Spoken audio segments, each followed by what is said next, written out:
Hello students, आपके अपने channel में स्वागत है। आज के हम इस वीडियो के माध्यम से पढ़ने वाले हैं क्लास 10th के एनसीईआरटी मैथ एक्सरसाइज 3.2 के बारे में। हमने इसके पीछे के लाइव क्लास में एक्सरसाइज 3.2 के बारे में बहुत सारे क्वेश्चनों को किया था और कुछ टेक्निकल प्रॉब्लम से हम कुछ क्वेश्चन को नहीं किए थे। जैसे हम बता दें कि इसके पीछे के जो लाइव क्लास था यानी कि क्वेश्चन नंबर 1 से लेकर के क्वेश्चन नंबर 3 तक पूरे क्लियर कर दिए गए थे। जैसे ही हमने क्वेश्चन नंबर 4 को बनाना चालू किया तब कुछ टेक्निकल प्रॉब्लम से यानी कि वीडियो रुक गया था, नहीं चल रहा था। तो इस वीडियो में जो है हम यानी कि इसके आगे के क्वेश्चन को देखेंगे, यानी कि क्वेश्चन नंबर 4 को देखेंगे और उनके आगे के क्वेश्चन को देखेंगे। देखिए क्वेश्चन नंबर 4 में जो क्वेश्चन हैं उनको क्या कहा जा रहा है? कहा जा रहा है आपको कि दो हम समीकरण युग्म देंगे। क्या देंगे? दो समीकरण देंगे और उनको आपको बताना है कि संगत है कि असंगत है, ग्राफीय विधि से बताना है। हमने आप लोगों को बताया था आपको हल करके a1/a2 b1/b2 c1/c2 इस तरह के तुलना करके हमने आप लोगों को बताया था कि किस तरह से संगत असंगतों को बताया जाता है। लेकिन यहाँ पर आपसे कहा जा रहा है कि हम आपको दो समीकरण देंगे और उनको ग्राफ खींचिए और ग्राफ खींच करके फिर बताइए कि कौन सा संगत है और कौन सा असंगत है। ठीक है, तो पहले थोड़ा सा इसके कंडीशन को जान लीजिए कि ग्राफ कैसे कटेगी तो हम संगत कहेंगे और कैसे कटेगी तो असंगत कहेंगे। वैसे भी हमने लाइव क्लास में इसके बारे में पूरे अच्छे से बताया था। क्या हमने बताया था कि अगर हमारी रेखाएं प्रतिच्छेदी होती है, मतलब अगर कहीं इस तरह का कटती है, ध्यान में रखिएगा, अगर इस तरह से कटती है हमारी रेखाएं प्रतिच्छेदी होती है, ठीक ना, तो हम इसको संगत कहते हैं। क्या कहते हैं? संगत कहते हैं। क्यों कहते हैं? क्योंकि प्रतिच्छेदी रेखाएं जो होती है एक दूसरे को किसी बिंदु पर प्रतिच्छेद करती है और इसलिए इनका एक हल होता है। ठीक ना, तो मैंने आप लोगों को लाइव क्लास में ये बताया था कि अगर प्रतिच्छेदी रेखाएं होती है तो उनका एक हल होता है और ये भी बताया था कि जिन समीकरण युग्मों का हल होता है, ठीक ना, वही संगत होते हैं। मैंने बताया था ना कि जिन समीकरण युग्मों का हल होता है वो संगत होते हैं और जिन समीकरणों युग्मों का हल नहीं होता है वो असंगत होते हैं। ठीक ना, और साथ में ये तो प्रतिच्छेदी रेखाएं संगत होती है। एक और था समांतर रेखाएं। अगर आपके ग्राफ पर इस तरह का रेखा बनती है, समांतर रेखा बनती है, तो हम इनको बोलते हैं समांतर रेखा। क्या बोलते हैं? समांतर रेखा बोलते हैं। और ये जो होती है असंगत होती है। क्या होती है? असंगत होती है। क्यों असंगत होती है? क्योंकि इनका कोई हल नहीं होता है। क्योंकि इनका कोई हल नहीं होता है और जिनका कोई हल नहीं होता है वो असंगत होते हैं। एक और बात रहता है कि अगर हमारी रेखाएं समपाती होती है, थोड़ा सा हम इसके बारे में पूरे डिटेल से हमने पीछे बताया है। अगर जो विद्यार्थी अगर नहीं देखें तो पूरे अच्छे तरह से जाकर के देख लेंगे। ठीक ना, ये पूरे 10 मिनट हम केवल इसी के बारे में आप लोगों को बताए हैं। ठीक है, तो अब इसके बाद होता है कि अगर हमारी रेखाएं समपाती होती है तो फिर संगत होती है। अब ये समपाती क्या होता है कि अगर हमारे ग्राफ पर रेखा के ऊपर रेखा बनता है, यानी कि एक हम पहले का समीकरण के लिए पहले रेखा खींच देंगे, फिर दूसरा समीकरण भी इसी पर बनेगा तो वो समपाती हो जाएगा। जब समपाती होता है तो उसका अनेक हल होते हैं, अनंत हल होते हैं। ठीक ना, और वो संगत होती है। क्या होती है? संगत होती है। तो इस सब कंडीशन को आप जरूर समझ लीजिए। चलिए तो हम आपके क्वेश्चन पर चलते हैं, फिर क्वेश्चन को ग्राफ काटेंगे और ग्राफ काट करके हम आपको बताएंगे। आप खुद ही बता दीजिएगा ये संगत है कि असंगत है। ठीक ना, मतलब संगत के लिए दो कंडीशन होंगे, अगर रेखाएं प्रतिच्छेदी होगी और दूसर का समपाती होगी। ठीक ना, तो दो कंडीशनों में संगत होंगी। अगर रेखाएं समांतर होती है, ठीक ना, तो वो असंगत होती है। समझ रहे हैं ना? तो चलिए अब हम आपके क्वेश्चन नंबर 4 के 1 को देखते हैं कि वो कैसी समीकरण है और कैसे उनकी ग्राफ कटेंगे। ठीक है, तो हमारा जो क्वेश्चन नंबर आपका 4 का 1 जो है, 4 का 1 नंबर जो क्वेश्चन है, हमको दो समीकरण युग्म दिए गए हैं और इसको ना a1/a2 से तुलना नहीं करना है। हमको क्या करना है? इनको हल करके और दो बिंदुओं निकालनी है और दोनों बिंदुओं को क्या करना है कि ग्राफ पर ले जाकर के कटाना है और जो जैसे ग्राफ पर कटेंगी उसी तरह से हम संगत और असंगत हम बताएंगे। तो देखिए सबसे पहले जो आपकी जो क्वेश्चन है यहाँ पर x + y = 5 और 2x + 2y इक्वल टू 10। ये हमारे दो समीकरण दिए गए हैं। तो आपको क्या करना है, सबसे पहले कि आप समीकरण 1 लीजिएगा। जैसे हमने पीछे हल किए हैं ग्राफ के लिए, उसी तरह से यहाँ पर भी हम करेंगे। कैसे, सबसे पहले लेंगे समीकरण, लिखेंगे यहाँ पर कि समीकरण 1 के लिए, समीकरण 1 क्या है, मतलब x plus y equal to 5 है। ये है हमारा समीकरण 1 के लिए, ठीक ना। ये हमारे समीकरण 1 है। अब इनको क्या करना है कि इनके लिए एक आपको बॉक्स बनाना है। यहाँ पर क्यों बॉक्स बनाएंगे, क्योंकि हमको कुछ बिंदुओं तैयार करनी है, बिंदुएं तैयार करनी है। तो हम इसमें x और इसमें y रख लेते हैं। अब हमको क्या करना है कि इस समीकरण में एक बार x के मान 0 रखना है और देखना है कि y के मान क्या आता है, और y के मान 0 रखना है कि x के मान क्या आता है। ठीक है, तो हम यहाँ पर x के मान 0 रखते हैं। तो लिख लेंगे यहाँ पर, हम हल इसी तरह से करते हैं कि अगर x इक्वल टू 0, तो x इक्वल टू 0 रखेंगे, तो यहाँ पर x के जगह पर 0 रखेंगे, प्लस y ज्यों कहते हैं इक्वल टू 5। तो यहाँ से हमारा y इक्वल टू क्या निकल करके आ गया, y इक्वल टू 5 निकल करके आ गया। समझ रहे हैं ना। तो x के मान 0 रखा था, y का मान कितना आ गया, 5 आ गया। इसी तरह से हम क्या करेंगे, एक बार y का मान 0 रख लेते हैं कि x का मान क्या आता है। तो लिखेंगे कि जब y इक्वल टू 0 रखने पर तो हमारा क्या होता है, x प्लस 0 इक्वल टू 5। तो यहाँ पर x का मान क्या आ जाएगा, 5 आ जाएगा। ठीक ना। तो हम यहाँ पर लिख लेते हैं x का मान 5। तो देखिए समीकरण 1 से हमको ये सारणी प्राप्त हुआ, दो बिंदुएं प्राप्त हो गई, ठीक ना। और सेम इसी प्रकार से क्या करेंगे कि हम दूसरे के समीकरण के लिए लिखेंगे। कैसे लिखेंगे, लिखेंगे दूसरे समीकरण के लिए लिखेंगे समीकरण इसी तरह से सेम लिखेंगे, समीकरण 2x plus 2y equal to 10। ठीक ना, ये हो गई मेरा 2x plus 2y equal to 10 है। ठीक ना। अब इसमें भी क्या करेंगे, लिखेंगे के लिए, अब इसके लिए भी एक हम बॉक्स बनाएंगे और दो बिंदु निकालेंगे। कैसे, अब इनके लिए भी क्या करते हैं, एक बार x और एक बार y रख देते हैं। अब इसमें भी क्या करना है, एक बार x का मान 0, y के मान 0, या फिर कोई अन्य अंक भी आप रख सकते हैं। जरूरी नहीं है कि आप 0 ही रखें, आप कोई भी संख्या रखेंगे ग्राफ पर अच्छा ही कटेगा, सेम कटेगा। ठीक ना। तो हम यहाँ पर 0 लिए थे, तो इसमें हम 0 ना लेकर के कोई दूसरे संख्या भी लेकर के देख लेते हैं। जैसे मान लीजिए कि यहाँ पर 1 ले लिए, 0 रखे थे इसलिए 0 के बाद 1 आता है, तो 1 ले लेते हैं। तो y का मान कितना आता है, थोड़ा सा देख लेते हैं। अगर x के मान हम यहाँ पर लिख देते हैं कि अगर हम x इक्वल टू 1 रखें, तो x इक्वल टू 1 रखेंगे तो हमारा क्या आ जाएगा, तो यहाँ पर हो जाएगा आपका 2 गुने 1 प्लस 2y और इक्वल टू 10 हो जाएगा। और ये 2 जो है, 2 जा करके 10 में से घट जाएगा, तो यहाँ पर 2y इक्वल टू कितना हो जाएगा, यानी कि 10 माइनस 2 हो जाएगा। और यहाँ से जो 2 है, 2 जा करके 10 में से अगर 2 घटाएंगे तो 8 होगा, और 2 जाकर क्या कर देगा, कटा देगा। तो y इक्वल टू हो जाएगा कितना, 8/2 हो जाएगा, और ये कट करके 4 आ जाएगा। मतलब ये यहाँ पर ध्यान दीजिए कि अगर हम यहाँ पर 1 रखते हैं तो ये तो 2 हो जाएगा, 1 गुने 2 इक्वल टू 2, और 10 में से जाकर के घट जाएगा तो 8 हो जाएगा, और 2 जाके कटा देगा तो कितना हो जाएगा, 4 हो जाएगा। तो यहाँ पर जब हमने यहाँ पर 1 रखा x के मान, तो y का मान 4 आया। और इसी तरह से हम एक बार क्या करते हैं कि x के मान 2 रख लेते हैं। ठीक ना, कुछ भी रख सकते हैं, y का मान रख सकते हैं, x का मान रख सकते हैं। तो एक बार 1 रखे तो फिर अब इसके आगे का संख्या रख लेते हैं, 2 रख लेते हैं। जब 2 रखेंगे x का मतलब कितना हो जाएगा, देखिए यहाँ पर, तो 2 दूनी के 4 हो जाएगा, और ये इधर आकर के बराबर में से घट जाएगा, तो 10 में से 4 गया कितना होगा, 6 होगा ना। और 6 को 2 जाकर कटाएगा तो कितना हो जाएगा, 3 हो जाएगा। देखिए इसी तरह से आपको क्या करना है कि दोनों समीकरणों से आपको क्या करना है कि 2 बिंदुएं निकाल लेनी है। निकालने के बाद आपको ग्राफ बनाना है। क्या बनाना है, ग्राफ बनाना है। देखिए कैसे ग्राफ बनेंगे, देखिए ध्यान से देखिएगा आप लोग। ठीक है, यहाँ पर ध्यान से देखना है, हम क्या किए, ग्राफ बना रहे हैं, थोड़ा सा ध्यान दीजिए।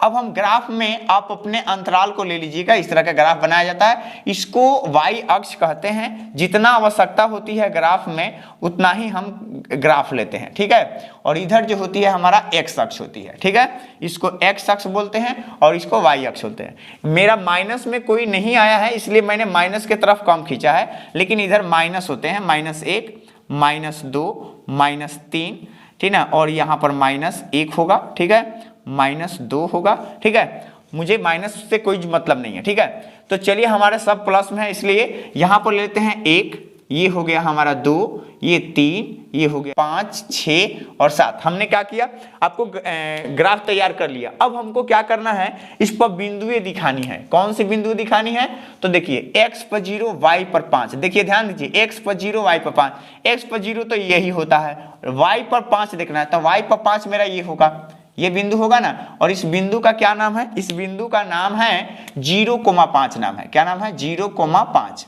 इस बिंदु का नाम है, लिख लिए। उसी तरह से आपके नीचे है, इसके बाद ये है कि x पर 5, तो हमारा x अक्ष ये है, देख लीजिए x पर 5, और उसके बाद y पर क्या, x पर 5 ये हो जाएगा और y पर 0। तो हमारे इस बिंदु का नाम क्या है, इस बिंदु का नाम है x, 5,4। क्या नाम है, इस बिंदु का नाम है 5,0। क्या नाम है, 5,0 इस बिंदु का नाम है। हमने क्या किया कि पहले समीकरण के लिए 2 बिंदु ले लिए। अब हमको क्या करना है कि इन दोनों बिंदुओं को मिलाना है। क्या करना है, दोनों बिंदुओं को आपको सीधा मिलाना है। तो चलिए हम इन दोनों बिंदुओं को क्या करते हैं कि सीधा मिला लेते हैं, पूरा बिल्कुल सीधा मिला लेते हैं, देखते हैं कि फिर क्या होता है। देखिए, तो हमने क्या किया कि इन दोनों बिंदुओं को मिला लिया, ठीक ना। आप भी मिला लीजिएगा, इसको ग्राफ जो होता है ना बिल्कुल सही से बनाना होता है, ठीक है। इसके बाद जो है हमारा दूसरा नंबर, यानी कि दूसरा जो बिंदुएं हैं, एक पर x पर 1 और y पर 4। देखिए x पर 1, तो x पर 1 ये हो गया और y पर 4। अगर ध्यान से देखिएगा तो ये आपका यहाँ पर बिंदु होगा, ध्यान से देखिएगा, y पर 4 इसके सामने और x पर 1। तो इस बिंदु का नाम जो है 1, इस बिंदु का नाम है 1,4, यानी कि x पर 1 और y पर 4। तो यहाँ पर जो है हमारा x पर 2 ये है, x पर 2 ये है और y पर 3 देखना है। तो x पर 2 और y पर 3 अगर आप देखिएगा तो आपको बिल्कुल यहाँ पर मिलेगा। कहाँ मिलेगा, यहाँ पर मिलेगा। ध्यान से देखिए, तो इस बिंदु का हम नाम लिख लेते हैं 2,3 लिख लेते हैं, ठीक है। अब बताइए कि हमने तो ये काट लिया ग्राफ। अब आप ध्यान से देखिए, बताइए कि ये रेखाएं क्या होगी, समपाती होगी, समांतर होगी या प्रतिच्छेदी होगी, क्या होगी। अब ध्यान से देखिए, मैंने एक बात बताया था ना कि अगर हमारी रेखाएं, अगर पहले एक रेखा खींचते हैं और दूसरे बिंदु के लिए भी जो रेखा हमारा सेम हो जाता है उसी पर होता है तो वो समपाती होती है। जब समपाती होती है तो हमने क्या बताया था कि जब समपाती होती है तो संगत होती है। समझ में आ रहा है ना। तो ये ग्राफ जो है आपका समपाती है, ये रेखाएं समपाती है, तो और इसलिए ये हमारा क्या होगी, संगत होगी। इसका अनंत हल होता है, ठीक ना। तो आपको नीचे यहाँ पर लिखना है कि हमारी रेखाएं समपाती है और इसलिए ये संगत है। समझ रहे हैं ना। आप लिख लीजिएगा नीचे कि अतः हमारी रेखाएं समपाती है और इसलिए संगत है। तो ये हमारे ग्राफ से क्या पता चल रहा है कि संगत है। आप लिख लीजिएगा कि संगत है। समझ में आ रहा है ना। तो चलिए अब इसके आगे के क्वेश्चन को देखते हैं कि इसके आगे के क्वेश्चन में ग्राफ कैसे बनते हैं, ठीक है। तो देखिए इसके आगे का जो हमारा क्वेश्चन है, एक समीकरण हमको दिया गया है x - y = 8 दिया गया है और दूसरा का जो हमारे पास समीकरण दिया गया है 3x - 3y = आपको क्या दिया है, 16 दिया गया है। और इन दोनों समीकरणों से हम सेम काम करेंगे, ठीक ना। दो बिंदुएं निकालेंगे और फिर ग्राफ कटाएंगे और फिर ग्राफ पर देखेंगे ये किस तरह की रेखाएं हैं, ठीक है। तो हम यहाँ पर इसके लिए भी लिख लेते हैं, लिखेंगे यहाँ पर समीकरण 1 के लिए x - y = 8 के लिए, ठीक ना। क्या करेंगे, लिखेंगे के लिए, ठीक है। और जब हम इसमें x का मान 0 रखेंगे, एक बॉक्स पहले बना लेते हैं, ठीक है। इसके लिए एक हम बॉक्स पहले बना लेते हैं। तो हम बॉक्स बना लिए और जब हम इसमें x का मान रखेंगे 0, x का मान 0 रखेंगे तो y के मान निकालेंगे और y का मान 0 रखेंगे, x का मान क्या निकल करके आता है, ठीक है। तो हम अगर इसमें x का मान 0 रखें, इस समीकरण में x के मान 0 रखें, यहाँ पर ऐसे लिखेंगे कि जब x = 0 रखेंगे तो हमारा y का मान क्या आएगा। ध्यान से देखिए क्या आएगा, -8 आएगा। क्या आएगा, -8 आएगा। तो लिखेंगे यहाँ पर 0 - y = 8 और इसलिए ये माइनस इधर आके लग जाएगा तो y = हो जाएगा क्या, -8। तो यहाँ पर हमारा y का मान क्या आ गया, -8 आ गया। और इसी तरह से अगर हम y का मान 0 रख दें, क्या रखें, y = 0 रखें इसमें, तो हमारा x का मान +8 आएगा, ठीक ना। यानी कि x - 0 = क्या, 8 और इसलिए x = यहाँ पर हमारा क्या निकल करके आ जाएगा, 8 आ जाएगा। देखिए समझ रहे हैं ना। मैंने x का मान 0 रखा, y का मान -8 और y का मान जब 0 रखा तो x का मान 8 आ गया। अब कोई भी अंक रख सकते हैं, इसमें कोई कहने की बात नहीं है, ठीक है। और इसी तरह से आपके दूसरे के समीकरण के लिए भी काम करना है। ठीक है, तो दूसरा समीकरण क्या है 3x minus 3y equal to कितना है 16 है। ठीक है, लिखेंगे समीकरण इसके लिए। ठीक है, समीकरण इतना के लिए, तो इसके लिए हम क्या करेंगे एक बॉक्स बनाएंगे। ठीक है, और एक बॉक्स बनाएंगे और इस बॉक्स में हम क्या करेंगे भरेंगे, क्या भरना है x और y। अब इसमें भी एक बार वही काम करते हैं कि x मान 0 भरते हैं कि y का मान क्या आता है। तो अगर ध्यान दीजिए कि अगर हम x के मान 0 भरेंगे, ध्यान देना है यहाँ पर, अगर हम x के मान 0 भरेंगे तो y के मान क्या आएगा, जा करके बाटा में बैठेगा ना, तो आ जाएगा 16 बट्टा के -3। समझ रहे हैं ना। अगर हम y का मान 0 भरते हैं, y का मान, तो देखिए ये तो पूरा 0 हो जाएगा टर्म, लेकिन ये 3 जाकर के बढ़ जाएगा 16 के बाटा में, तो 16 बटा 3 ये आ गया। तो हमको दोनों समीकरणों से हमको दो दो बिंदुएं आ गई। अब हमको क्या करना है, आपको ग्राफ पर देखना है कि ग्राफ पर ये रेखाएं संपाती होती है, समांतर होती है, या फिर संगत असंगत होती है, ये हमको चलिए पता कर लेते हैं। तो आपको क्या करना है, यहाँ पर एक ग्राफ बनाना है। ठीक है, ग्राफ कैसे बनाएंगे, ऐसे बनाएंगे, ध्यान दीजिए।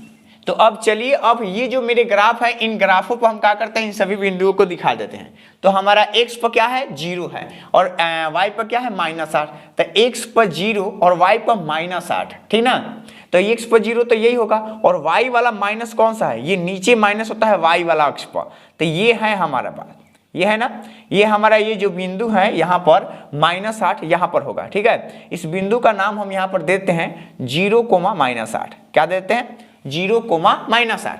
इसके बाद जो है दूसरा का कि x पर y पर 0 और x पर 8, तो y पर 0 तो यही होगा, लेकिन x पर 8 ये होगा। इस बिंदु का हम नाम देते हैं 8,0। ठीक ना, क्या देते हैं 8,0। ठीक है, इस बिंदु का नाम देते हैं। अब आपको क्या करना है, सबसे पहले कि इन दोनों बिंदुओं को स्केल से क्या करना है, मिला लेना है। तो चलिए इन दोनों बिंदुओं को हम स्केल से मिला देते हैं। तो हमने क्या किया कि इन दोनों बिंदुओं को क्या किया कि मिला दिया। देखिए हमने इन दोनों बिंदुओं को मिला लिया, तो ये पहले समीकरण के लिए रेखा है। अब चाहे तो यहाँ पर लिख भी सकते हैं कि x minus y equal to क्या 8, ये पहले समीकरण के लिए। अब यहाँ पर नहीं लिखते हैं, नहीं तो थोड़ा सा ग्राफ भाजा लगेगा अभी। ठीक है, अभी इसको यहाँ पर रहने देते हैं। ठीक है, इसके बाद दूसरे समीकरण के लिए यहाँ पर x पर 0 है, y पर क्या है 16/-3। 16/-3 का मतलब क्या होता है, कहिएगा सर जी इस पर 16/-3 तो है ही नहीं है। देखिए यहाँ पर 16/-3 को अगर हम ऐसे करें, यानी कि 16 3 में भाग दे दें, 3 से भाग दे दें 16 में, तो क्या आएगा 5 3 के 15 आएगा, घटाएंगे तो क्या आएगा 1 आ जाएगा ना, और दशमलव दे करके 0 बैठेंगे तो 3 के 9, यानी कि ये तो कटेगा नहीं। मतलब हमारा 16/3 का मतलब हुआ 5.3 हुआ। कितना हुआ 5.3। तो x पर 0 और y पर 5.3 देखना है, और भी माइनस में। तो x पर 0 तो यही होगा, और y पर 5.3, तो देखिए ये 5 है, और 5.1 2 3 ये आपके ग्राफ पेपर में दिए रहते हैं पॉइंट के लिए। ठीक है, तो 5.3 लगभग यहां पर होगा मेरा, कहां होगा यहां पर होगा। तो हम यहां पर लिख लेते हैं इस बिंदु के लिए, इस बिंदु का नाम लिख लेते हैं 0,16/-3। ठीक है, इस बिंदु का नाम है। ठीक है, लिख लिए। लिखने के बाद इसी तरह से आपका क्या है y पर 0 और x पर 16/3, मतलब 16/3 का मतलब 5.3। तो अब ये मेरा बिंदु यहां पर होगा। ठीक है, और इस बिंदु का नाम लिखते हैं 16/3,0। ठीक है, अब हम क्या करते हैं, इन दोनों बिंदुओं को स्केल से क्या करते हैं, मिला देते हैं। तो चलिए हम दोनों बिंदुओं को स्केल से मिला देते हैं। तो हमने क्या किया कि इन दोनों बिंदुओं को स्केल से क्या किया, मिला दिया। अब देखिए यहां पर कैसी रेखाएं आ रही है, ध्यान से देखिए, ये दोनों रेखाएं समांतर है कि नहीं है, दोनों रेखाएं समांतर है ना। तो जब रेखाएं समांतर होती है तो उसका कोई हल नहीं होता है, और रेखाएं समांतर होती है तो ये असंगत होता है। मैंने शुरू में ही बताया था, क्या होता है असंगत है। आप लिख लीजिएगा हिंदी में ऐसे कि अतः रेखाएं जो हैं समांतर हैं, इसलिए इसका कोई हल नहीं है, और इसलिए ये असंगत होती है। आप नीचे हिंदी में लिख सकते हैं। ठीक है, तो आप देख लीजिए, मैंने शुरू में ही बताया था कि अगर समांतर रहती है तो वो असंगत होती है, समांतर रहेगी तो क्या होगी, असंगत होगी। ठीक है, तो इसी तरह से आपको ग्राफ पर दिखाया जाता है और असंगत असंगत बताया जाता है। ठीक है, तो चलिए इसके बाद इसके आगे के भी क्वेश्चन को देख लेते हैं कि इसके आगे का क्वेश्चन आपका क्या है। तो इसके बाद इसके आगे का जो मेरा क्वेश्चन है, क्वेश्चन नंबर आपका यानी कि 4 का 3 है, ठीक है। ये 4 के 3 क्वेश्चन नंबर हैं हमारे, और इसमें जो हमारे समीकरण दिए गए हैं 2x + y - 6 = 0 और 4x - 2y -4 = 0। ये आपको दो समीकरण दिया गया है। हम सेम काम करेंगे आपको, ठीक ना। इस पहले समीकरण के लिए एक बॉक्स बना करके उनके बिंदु निकालेंगे और दूसरे के लिए भी सेम काम करेंगे और फिर इन दोनों बिंदुओं को ग्राफ पर काटेंगे, ठीक है। तो चलिए हम पहले समीकरण के लिए लिख सकते हैं, लिखेंगे कि समीकरण क्या 2x + y, और इसको चाहे तो आप इधर भेज सकते हैं, तो ये इधर आएगा तो प्लस में हो जाएगा 6 के लिए, ठीक ना, के लिए। तो ये हो जाएगा, और यहां पर हम क्या करते हैं थोड़ा सा कि ऐसे बॉक्स बना लेते हैं, ठीक है। सेम काम करेंगे, बहुत ही सिंपल होता है ये, ठीक है, बहुत सिंपल होता है। इसमें x और इसमें y लिख देते हैं।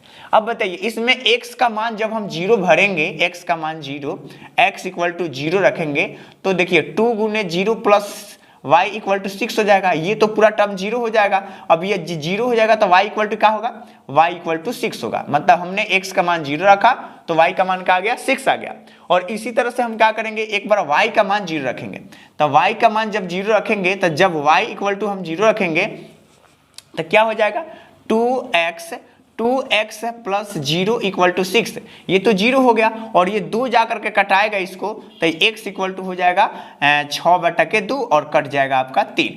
मतलब इसका मान आ गया 3। देखिए पहले समीकरण के लिए हमको 2 बिंदु निकल गए, और उसी तरह से हमको क्या करना है, दूसरे समीकरण के लिए भी 2 बिंदु निकालनी है। तो फिर यहाँ पर लिखेंगे कि समीकरण किसके लिए, तो 4x - 2y। अब चाहे तो इधर बैठा सकते हैं, नहीं बैठाना को मन कर रहा है तो आप इसी तरह भी निकाल सकते हैं, ठीक है। तो यहाँ पर हो जाएगा 4 प्लस में हो जाएगा के लिए, ठीक है। तो इस समीकरण के लिए भी यहाँ पर एक हम बॉक्स बनाते हैं और यहाँ पर लिखते हैं। कैसे, आप यहाँ पर लिखिएगा x और यहाँ पर 0, और x के मान जब हम 0 रखेंगे, x के मान 0, तो ये तो पूरा 0 हो जाएगा, और ये 2 जाकर के 4 को कटाएगा तो क्या हो जाएगा, 2 दूनी के 4 हो जाएगा। क्या हो जाएगा, 2 दूनी 4, यानी कि -2 निकल करके आएगा, ठीक है। और इसी तरह y के मान अगर हम 0 रख दें तो ये पूरा टर्म 0 हो जाएगा, ये पूरा 0 हो जाएगा, और 4 जाके कटाएगा 4 को, तो 4 एकम 4, 1 निकल करके आएगा। समझ रहे हैं ना। इसी तरह से हम क्या करेंगे, 2 बिंदुएं निकालेंगे दोनों समीकरण के लिए, और फिर ग्राफ पर हम देखेंगे, ग्राफ बना करके कि फिर ये कैसी रेखाएं हैं, ठीक है। तो चलिए अब हम ग्राफ थोड़ा सा बना लेते हैं, ठीक है। तो हमने क्या किया कि एक ग्राफ ले लिया। अब चलिए इस ग्राफ पर हम इन बिंदुओं को दिखा देते हैं, ठीक है। अब यहाँ पर जो बिंदु है हमारा x, क्या है आपका, यानी कि x पर 0 और y पर 6 है। तो x पर 0 ये हमारा y अक्ष होता है, आप यहाँ पर लिख लेते हैं y अक्ष, और ये होता है हमारा x अक्ष, ठीक है। तो x पर 0 तो यही होगा, और y पर 6 आपका ये होगा, यानी कि ये बिंदु है। ये हमारा जो बिंदु है, इस बिंदु का नाम देते हैं 0,6 है, ठीक है। यानी कि x पर 0 और y पर 6 तो हो गया। इसी तरह से यहाँ पर है 0,3 है, तो x पर 0 तो यही होगा, और नहीं x पर 3 दिखाना, y पर 0, तो y पर 0 ये होगा, और x पर 3 ये होगा।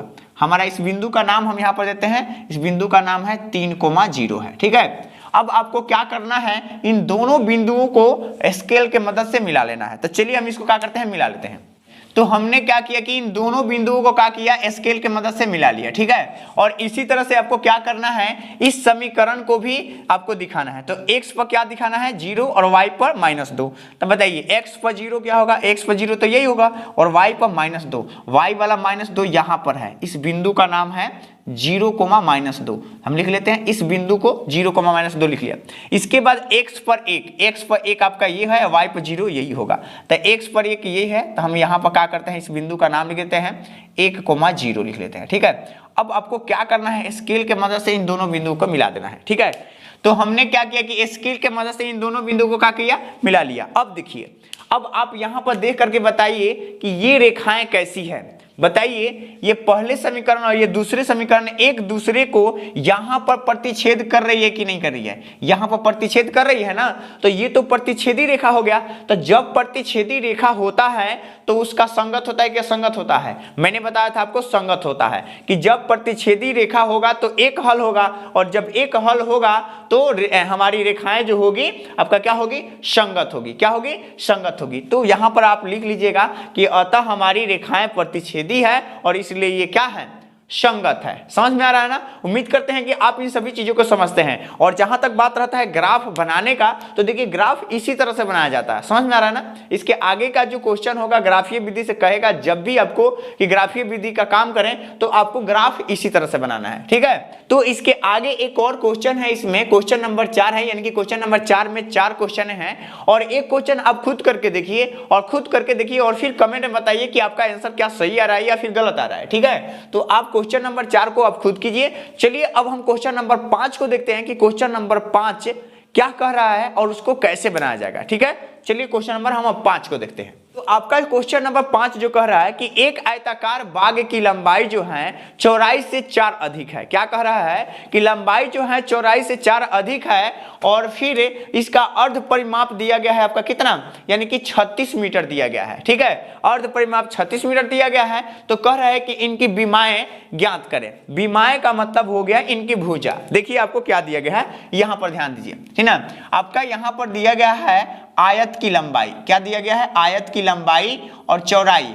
लंबाई कह रहा है कि लंबाई अगर हम x मानते हैं, इसकी लंबाई जो है चौड़ाई से 4 अधिक है। कितनी है? 4 अधिक है। तो हम लंबाई को x और चौड़ाई को हम y मान लेंगे। ठीक है, लेकर के फिर इसके लिए हम क्या करेंगे, समीकरण तैयार करेंगे और फिर आगे का काम करेंगे। ठीक है, तो आप क्या कीजिएगा इस कंडीशन में कि आप मान लीजिएगा। कैसे मानना है? क्वेश्चन नंबर 5 के सॉल्यूशन हम कर रहे हैं, आप लिख लीजिएगा, लिखिएगा कि माना कि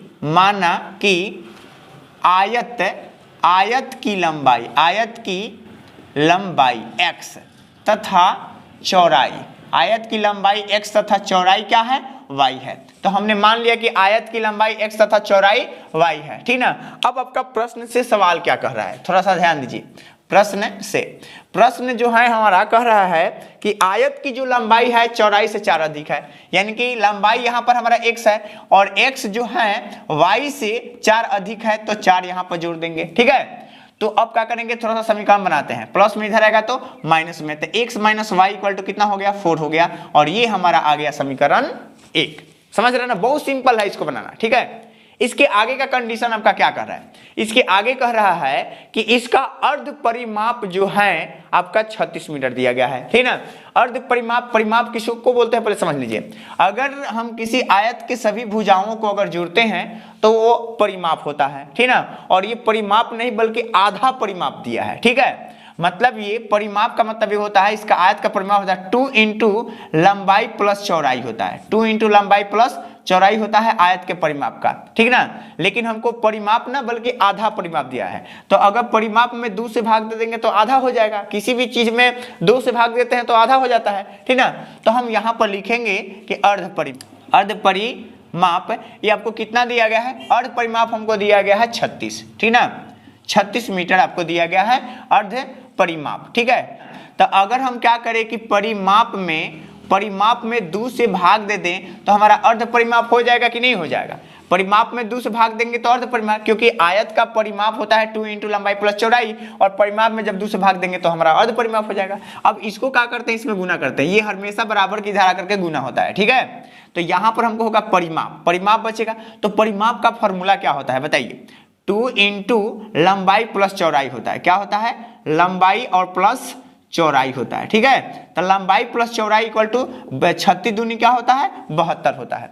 अब बताइए, लंबाई प्लस चौड़ाई जब बचा तो लंबाई हम क्या माने हैं? x माने हैं, अब प्लस चौड़ाई क्या माने हैं? y माने हैं, तो रख लेते हैं और यहाँ पर 72 लिख देते हैं। और ये 2 जो जाएगा इसको बराबर में कटाएगा तो 36 दूनी के 72 कर देगा। ठीक ना, तो यहाँ पर अगर ध्यान दीजिएगा तो x plus y equal to क्या मिलेगा आपको? 36 मिलेगा। और यही हमारा समीकरण 2 होगा। ठीक ना, हमको क्या कहा जा रहा है कि लंबाई और चौड़ाई जो आपको दिया गया कि लंबाई चौड़ाई से 4 अधिक है, और आपको क्या करना है? इसकी बीमा निकालनी है। क्या निकालनी है? बीमा निकालनी है। बीमा का मतलब होता है इसकी लंबाई और चौड़ाई ज्ञात करनी है। ठीक है, तो चलिए हम इसको क्या करते हैं कि थोड़ा सा बीमा निकालते हैं।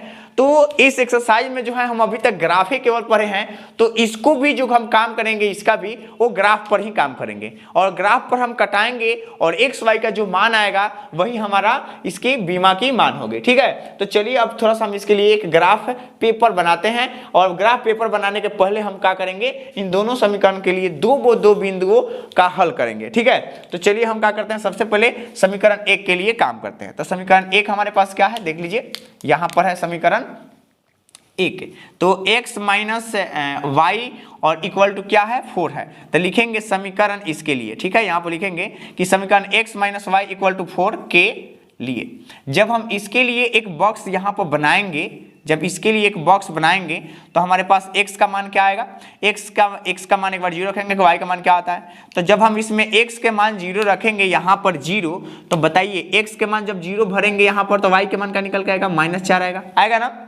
और y का मान अगर हम 0 यहाँ पर भरते हैं तो x का मान बिल्कुल +4 आ जाएगा, ठीक है।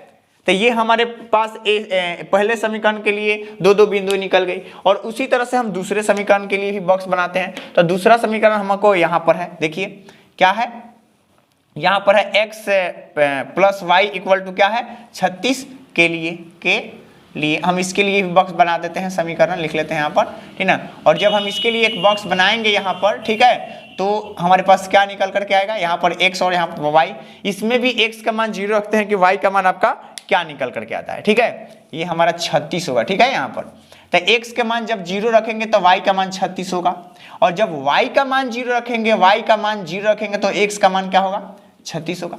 तो ये दोनों बिंदुएं हमारे निकल गई, यहाँ पर दोनों बिंदुओं दोनों समीकरणों से अलग अलग दो बिंदु निकल गई। तो चलिए अब हम इसको ग्राफ पेपर पर बताते हैं कि इनकी बीमा क्या होती है, ग्राफ पेपर पर इसको दिखाते हैं, ठीक है। तो देखिए ये जो हमारा है ग्राफ कुछ इस प्रकार से है, ठीक है, इसको x अक्ष बोलते हैं, इसको x अक्ष, और ये y अक्ष है हमारा, ठीक है, आप ले लेना है। ये मेरा ग्राफ है, यहाँ पर हमने 1 2 का नहीं बल्कि 4 4 का अंतराल इसलिए लिया है क्योंकि हमारा ग्राफ में जो माने हैं जो बिंदु का वो 36 है, और 36 बड़ा होता है आपके ग्राफ में नहीं आ सकता है। तो आप तो चाहे तो 10 का ले सकते हैं, मन करेगा तो 4 का ले सकते हैं, मन करेगा तो 2 का ले सकते हैं। तो हमने 4 4 का लिया है इसलिए क्योंकि 4 के पहरा में 36 आ जाता है और 4 के पहरा में आपका 4 आ जाता है, ठीक है। तो हमने 4 4 का अंतराल ले लिया, और ये जो है हमारा पहले समीकरण के लिए ये बिंदुएं हैं, दूसरे समीकरण के लिए ये हैं। तो चलिए हम इन दोनों बिंदुओं को दिखाते हैं कि किस प्रकार से ये ग्राफ है पर ये इनकी बीमा प्राप्त होंगी। चलिए, तो पहले समीकरण का है x पर 0 है और y पर -4 है। तो देखिए x पर 0 क्या होगा, x पर 0 तो यही होगा, और y पर -4, तो y पर -4 कहाँ है, यहाँ पर है, देख लीजिए ये हमारा बिंदु है। तो इस बिंदु का क्या नाम है, हम दे देते हैं यहाँ पर 0,-4 बिंदु का नाम है, ठीक है, इस बिंदु का। दूसरा का क्या है, x पर y पर 0 y पर 4, ठीक ना, ये बिंदु है ना। इस बिंदु का क्या नाम है, इस बिंदु का नाम है हमारा क्या, यानी कि 4,0 नाम है। तो इस बिंदु का भी हम नाम यहाँ पर दे देते हैं 4,0, ठीक है।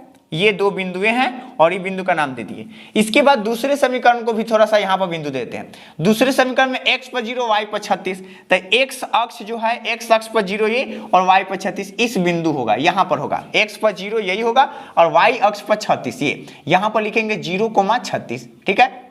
और दूसरा का बिंदु क्या है हमारा, दूसरा का बिंदु जो है हमारा 0 है और 36 है, x पर 36 है, यानी कि ये x अक्ष है और इस बिंदु का नाम है 36,0, ठीक है, यानी कि x पर 36 और y पर 0। अब आपको क्या करना है, इन दोनों बिंदुओं को आपको क्या करना है, मिला लेना है, ठीक है। तो चलिए हम क्या करते हैं कि इन दोनों बिंदुओं और इन दोनों बिंदुओं को मिला करके देखते हैं कि हमारा ग्राफ आखिर कहाँ कटता है, ठीक है। चलिए हम इसको मिला लेते हैं। तो हमने क्या किया कि इन दोनों बिंदुओं को मिला लिया। जब हमने दोनों बिंदुओं को मिलाया तो ये मेरा पहले समीकरण के लिए है, इस समीकरण के लिए है, ठीक ना, 36,0 के लिए ये समीकरण निकल करके आ गया। अब इसी तरह से क्या करते हैं कि इन दोनों बिंदुओं को भी मिला लेते हैं कि फिर क्या होता है। चलिए इन दोनों बिंदुओं को मिलाकर देखते हैं। तो हमने क्या किया कि इन दोनों बिंदुओं को क्या किया कि मिला लिया, ठीक है, हमने इन दोनों बिंदुओं को मिला लिया, इन दोनों बिंदुओं को। अब देखिए हमारा कटान बिंदु कौन सा है, ध्यान से देखिएगा। तो कटान बिंदु जो है हमारा 16 है, क्या है, y पर 16 के सामने कटा हुआ है, देख लीजिए आप ध्यान से देखिए, है ना।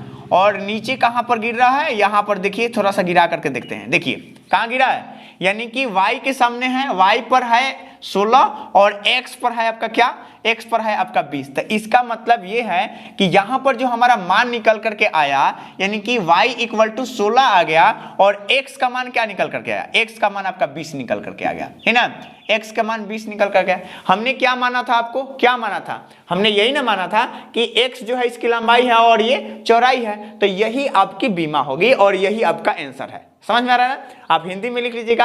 अतः इनकी बीमाएं जो होगी 20 और क्या होगी 16 होगी, ठीक है। और इसी तरह से पूरे कंसेप्ट और इसी तरह से पूरे ग्राफ आपको बनाए जाते हैं। उम्मीद करते हैं कि इन सारे क्वेश्चनों को आप समझे होंगे, ठीक है।